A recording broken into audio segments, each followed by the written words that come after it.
Hello guys, आज हम लोग रेशियो एंड प्रोपोर्शन पढ़ रहे हैं जिसमें रेशियो का रूल आज जानेंगे। और इसमें जो एक बेसिक रूल होता है रेशियो में यानी अनुपात में, उसको हम लोग जानेंगे। इसका बेसिक रूल पे आते हैं। हम लोग पहला रूल पे आते हैं कि इसमें बेसिक रूल रेशियो बनता कैसे। कह रहा है कि रेशियो का यदि डेफिनेशन हम देखें, रेशियो का यदि हम डेफिनेशन देखें तो कह रहा है कि किन्हीं दो समान राशियों के बीच परस्पर संबंध को अनुपात कहते हैं, यानी रेशियो कहते हैं, रेशियो कहते हैं। अब देखिए, किन्हीं दो समान राशियों के बीच परस्पर संबंध बता रहा है, तब इसको हम लोग कैसे समझेंगे। तो इसको हम लोग देखते हैं कि जैसे कि मान लेते हैं राम कोई व्यक्ति है, राम, और दूसरा व्यक्ति है श्याम, श्याम। अब इस दो व्यक्ति के बीच संबंध कैसे होगा।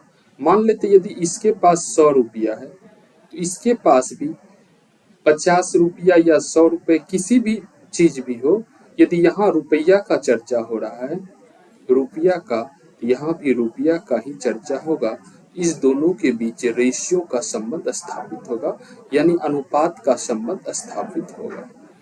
ये मतलब हुआ अनुपात का। अब जैसे कि हम कह रहे हैं कि यहाँ पे ए के पास 500 केजी है, 500 केजी, और यहाँ बी के पास जो है, ये बी के पास 50 ग्राम है, 50 ग्राम। तो इसके बीच ना रेशियो संबंध स्थापित नहीं होगा। इसको रेशियो बनाने के लिए यहाँ 500 ग्राम को या तो हमें 500 केजी को ग्राम में बदलना पड़ेगा या 50 ग्राम को केजी में बदलना पड़ेगा।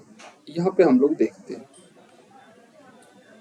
यदि यहाँ पे ग्राम है तो ग्राम को हम लोग केजी में बदले या केजी को ग्राम में। जैसे यहाँ केजी है तो केजी रहने देते हैं।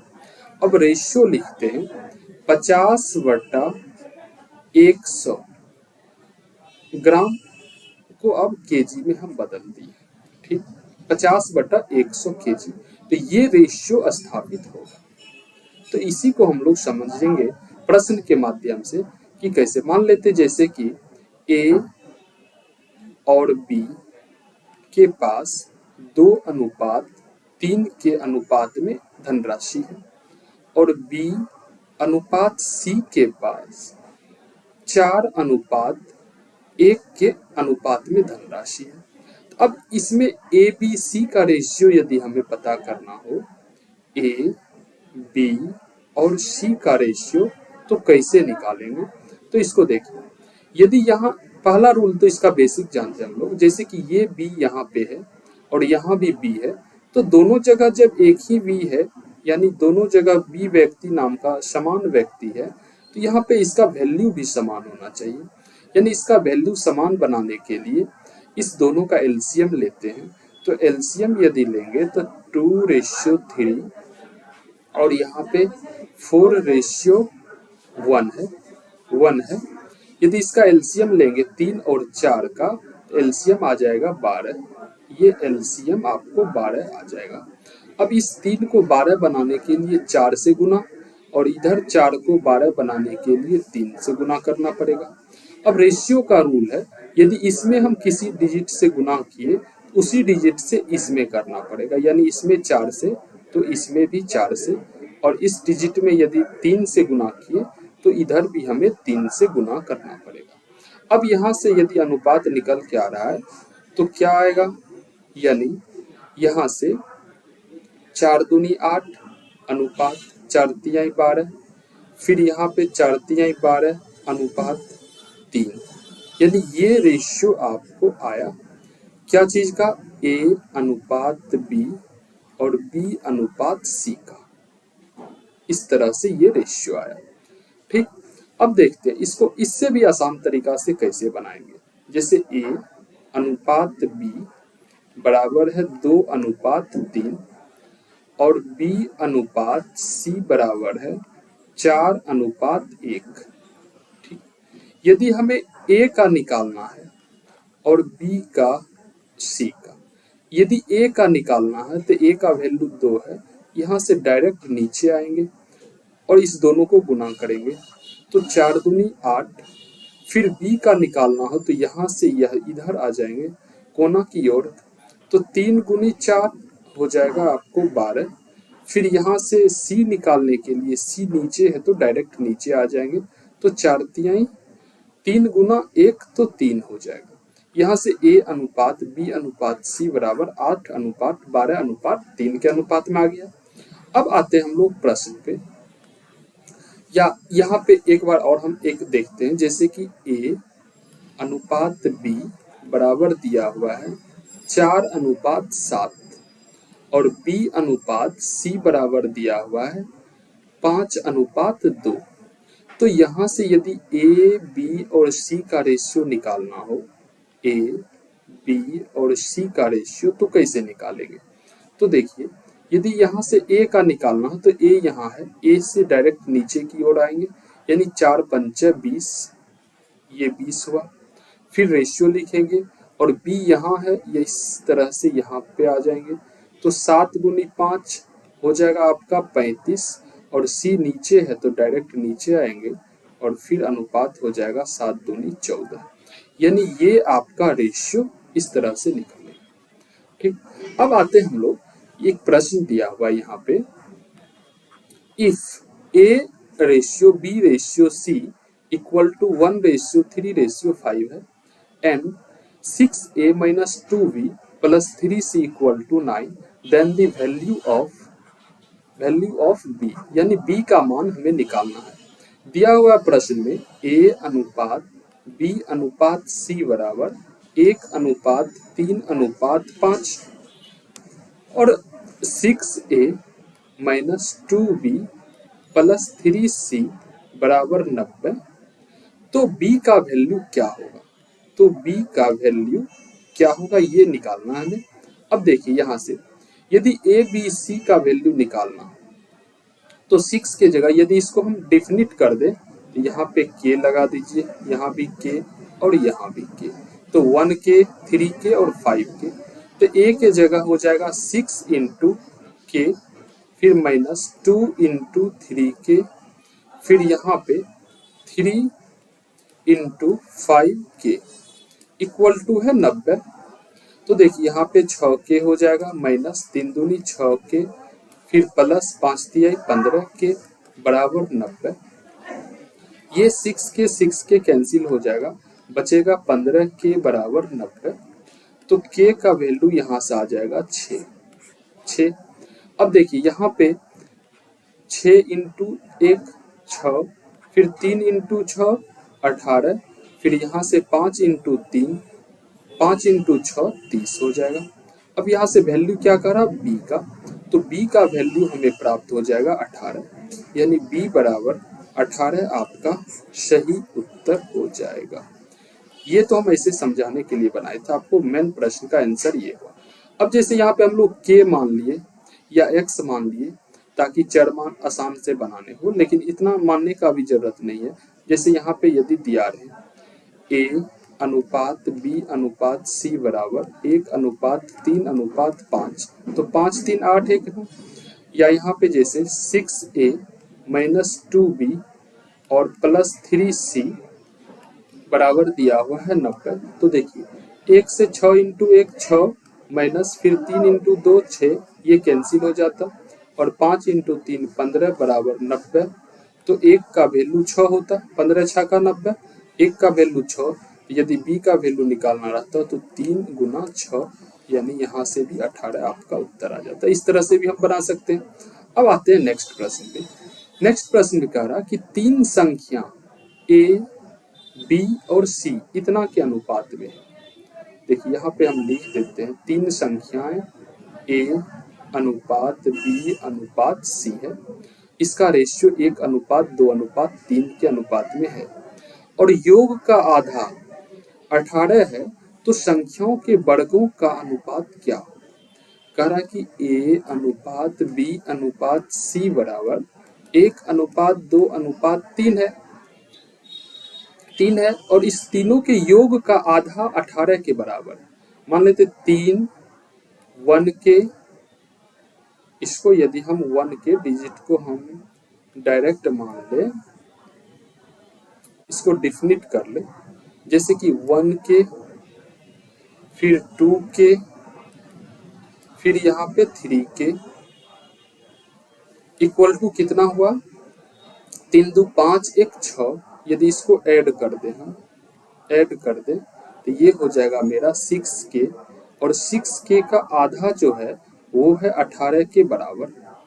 तो यहाँ से k इक्वल टू क्या हो जाएगा, देखिए 6 से ये 3 बार में कटेगा और 3 गुनी 2 6 हो जाएगा। यहाँ से k का वैल्यू हमें 6 प्राप्त हुआ। अब देखिए यहाँ से यदि इसका वैल्यू हम सभी का निकाल लें तो k का वैल्यू 6 इंटू के 6 और 2 इंटू के 12 और यहाँ से 3 इंटू के 18। अब कह रहा इस सभी के वर्गों का अनुपात, 6 के वर्ग का अनुपात, 12 के वर्ग के अनुपात से 18 के वर्ग के अनुपात का आंसर क्या होगा। तो देखिए यहाँ से हो जाएगा 36, यहाँ से हो जाएगा 144, फिर यहाँ से हो जाएगा 324। 18 का रेशियो 300, 18 का स्क्वायर 324 होता था। उत्तर सही आपका ये हो जाएगा, आंसर सी नंबर। नेक्स्ट प्रश्न पे बढ़ते हैं, या यहाँ पे यदि 3 रूल वाला हम एक देख लेते हैं प्रश्न, जैसे कि मान लेते हैं ए अनुपात बी बराबर दिया हुआ है 2 अनुपात 3, बी अनुपात सी बराबर दिया हुआ है 1 अनुपात 4 और सी अनुपात डी बराबर दिया हुआ है 2 अनुपात 5। तो यहाँ से ए अनुपात बी अनुपात सी अनुपात डी निकालना हो तो कैसे निकालेंगे।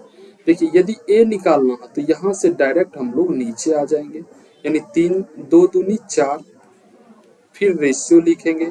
फिर बी निकालना तो बी यहाँ है, फिर यहाँ से यहाँ डायरेक्ट हम लोग नीचे आ जाएंगे, यानी 3 दूनी 6 हो जाएगा। फिर सी निकालना हो तो सी इस लाइन में यहाँ पे है और यहाँ से फिर इस तरफ आ जाएंगे, यानी 4 तिहाई 12 दूनी 24 हो जाएगा। और फिर हमें यदि डी निकालना हो तो डी डायरेक्ट नीचे है, 5 के 20 तिहाई 60, ये इतना हो जाएगा।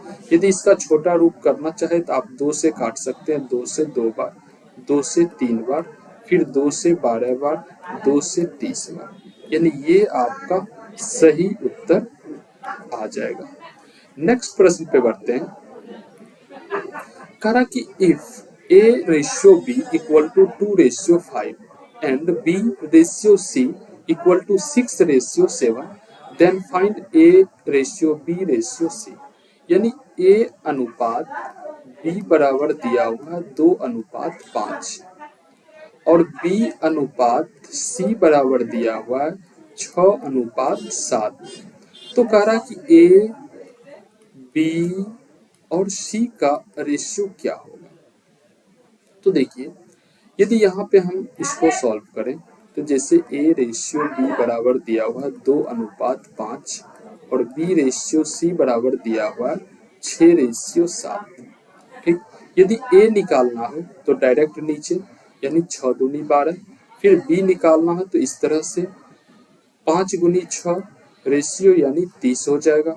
फिर सी निकालना है तो डायरेक्ट सी नीचे है तो 7 बचा 35, यानी ये हो जाएगा आपका ए बी सी का रेशियो क्या हो जाएगा, 12 अनुपात 30 अनुपात 35। ये आपका सही उत्तर 12, 30 और 35, यानी ए नंबर आपका आंसर हो जाएगा। नेक्स्ट प्रश्न पे यदि हम देखें, नेक्स्ट प्रश्न कह रहा है कि A plus B ratio C equal to 11 ratio 4, B plus C ratio A equal to 26/9. Find the value of C plus A ratio B। देखिए A plus B अनुपात C इक्वल टू है 11 अनुपात 4 और दूसरा रेशियो दिया हुआ B plus C ratio A equal to 26। अब देखिए आप 26 को हम लोग लिख सकते हैं 26 रेशियो 9, तो इसको लिखते हैं 26 रेशियो 9। अब देखिए a प्लस बी प्लस सी को ऐड करें तो यहाँ पे हो जाता है 11 4 15, और जब यहाँ पे a प्लस बी प्लस सी को ऐड करते हैं तो 9 6 15 यानी 35 हो जाता है। जबकि दोनों जगह ए बी सी नाम का व्यक्ति समान है। रेशियो में परिवर्तन हो सकता है, जबकि इसके योग में कोई परिवर्तन नहीं होना चाहिए। मान लेते एक, दो और तीन व्यक्ति है, तीनों व्यक्ति दो जगह अलग अलग बंटवारा कर रहा, उसके रेशियो में परिवर्तन होना चाहिए, लेकिन उसके इंक्लूड में परिवर्तन नहीं होना चाहिए। तो यहाँ पे इंक्लूड में परिवर्तन है, जैसे इस सभी के योग अलग अलग है।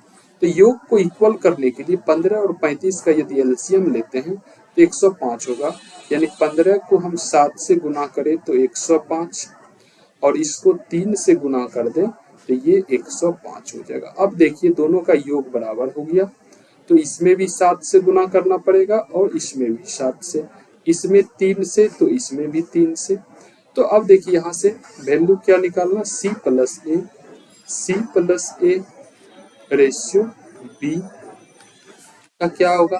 तो जैसे यहाँ C का वैल्यू 7 चौके 28, ये मेरा हो गया 28, और यहाँ पे A का वैल्यू हो गया 9 तिहाई 27। अब देखिए यदि हमें प्राप्त हुआ A, C और B, A का वैल्यू कितना हुआ, A का वैल्यू दिया हुआ है 27। देखिए यहाँ पे A का वैल्यू आया हमें 27 और B का वैल्यू नहीं प्राप्त हुआ। C का वैल्यू है 28, C का वैल्यू 28। अब यदि इस दोनों को हम 8 7 15 और 2 2 4 1 5 यानी 105 माइनस 55 कर दे तो मेरा जो C का वैल्यू होगा वो B का जो वैल्यू होगा वो होगा 50। B का वैल्यू हमें 50 प्राप्त हो गया। तो कह रहा कि C प्लस ए, तो देखिए C का वैल्यू यहाँ पे है 28, C का वैल्यू 28 प्लस A, और A का वैल्यू है 27 और रेशियो B का वैल्यू है 50। तो 7 8 7 15 2 2 4 1 5 55 रेशियो 50। तो 5 से यदि काटे तो 5 से 11, 5 से 10, यानी 11 रेशियो 10 आपका उत्तर हो जाएगा। तो बी नंबर ऑप्शन आपका सही उत्तर हो जाएगा। नेक्स्ट प्रश्न है, if a b c all are natural numbers and x plus y ratio y plus z ratio z plus x equal to 4 ratio 8 ratio 6, then value of x plus y plus z ratio y equal to क्या होगा। देखिए कह रहा कि x plus y plus, देखिए यहाँ पे x y और z होना चाहिए था, ठीक। y और z को जब ऐड करेंगे तो 2 कॉमन आ जाएगा, यानी यहाँ से 2x हो जाएगा, x यहाँ और x यहाँ, y यहाँ और यहाँ, z यहाँ और यहाँ, तो 2 कॉमन हो जाएगा। या नहीं तो आप इस तरह फिर से डायरेक्ट लिख सकते हैं। यहाँ पे डायरेक्ट यदि हम लिख दें डायरेक्ट ऐड करके लिख दें कि x plus y plus z plus x equal to क्या हो जाएगा, 4 प्लस 8 प्लस 6। तो यहाँ देखिए x यहाँ है और x यहाँ है तो 2x हो जाएगा, फिर y यहाँ है तो 2y हो जाएगा, फिर z यहाँ है तो 2z हो जाएगा, और इक्वल टू में 8 4 12 6 18, 2 कॉमन आ जाएगा तो x plus y plus z equal to क्या हो जाएगा 18। तो यहाँ से x plus y plus z बराबर हो जाएगा 9, क्योंकि ये 2 से ये 9 बार में कट जाएगा। तो x plus y plus z equal to 9 है। अब देखिए तो यहाँ पे तो इसका वैल्यू 9 हो जाएगा और y का वैल्यू क्या होगा, देखिए x plus y plus z equal to 9 है, x plus y plus z equal to 9 है। यदि यहाँ से हमें y का वैल्यू निकालना है तो zx, ये जो zx है इसका वैल्यू है 6, तो zx यानी x plus z plus y बराबर 9 दिया हुआ है और zx का वैल्यू यहाँ 6 दिया हुआ है, 6 प्लस वाई इक्वल टू 9, तो y बराबर आपका 3 हो जाएगा। तो यहाँ पे रेशियो हो जाएगा 3 और इससे यदि इसको आप काटना चाहे तो भी आपका आंसर हो जाएगा, यानी x plus y plus z ratio y, ये 9 है और ये 3 है, 3 से ये 3 बार में कट जाएगा, यानी 3:1। तो इतना आपका आंसर हो जाएगा। तो आज इतना ही, फिर हम लोग नेक्स्ट वीडियो में रेशियो का नेक्स्ट प्रश्न, जो थोड़ा इससे हाई लेवल का भी प्रश्न होगा, उसके साथ मिलेंगे। जय हिंद।